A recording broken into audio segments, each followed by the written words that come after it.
Hello mga kapatid, magandang araw po sa inyong lahat. Ang topic ko po ngayon is about divine nature of Jesus Christ. Magbibigay po ako ng tatlong proof of divine nature of Jesus Christ. Una, babasahin po natin ang John chapter 1 verse 1 and 14. Ganito po ang nakasulat mga kapatid. In the beginning was the Word, and the Word was with God, and the Word was God. And the Word was made flesh, and dwelt among us. And we beheld His glory, the glory as of the only begotten of the Father, full of grace and truth. Napansin niyo po ba ang ating binasa mga kapatid? Nang pasimula siya pala ang verbo. At ang verbo ay sumasa Diyos at ang verbo ay Diyos.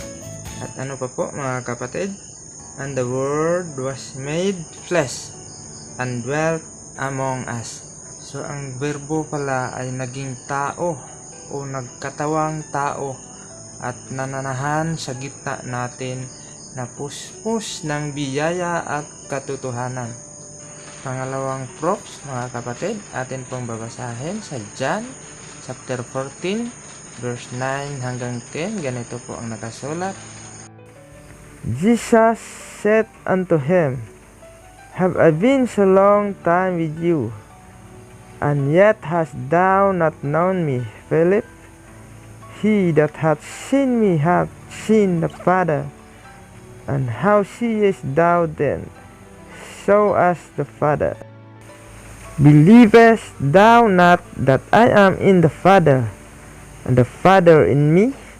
The words that I speak unto you, I speak not of myself, but the Father that dwelt in me, He doeth the work. Sabi po ni Kristo kay Filipe mga kapatid, ang nakakita sa akin ay nakakita sa Ama. Ako'y nasa Ama at ang Ama'y nasa akin. Ang mga salitang sinasabi ko sa inyo ay hindi ko sinasalita sa aking sarili, kundi ang Ama na tumatahan sa akin ay gumagawa ng kanyang mga gawa. Pangatlo at huling proofs mga kapatid, atin pong babasahin ang sinabi ni St. Thomas kay Kristo mga kapatid sa John chapter 20 verse 28 to 29 mga kapatid. Ganito po ang nakasulat. And Thomas answered and said unto him, My Lord, my God. Jesus said unto him, Thomas, because thou hast seen me, thou hast believed. Blessed are they that have not seen, and yet have believed. Ano pong pagkatawag ni Thomas ni Kristo mga kapatid? Ay Panginoon ko at Diyos ko. At ang sagot ni Kristo mga kapatid kay Tomas, sumasampalataya ka ba dahil nakita mo ako?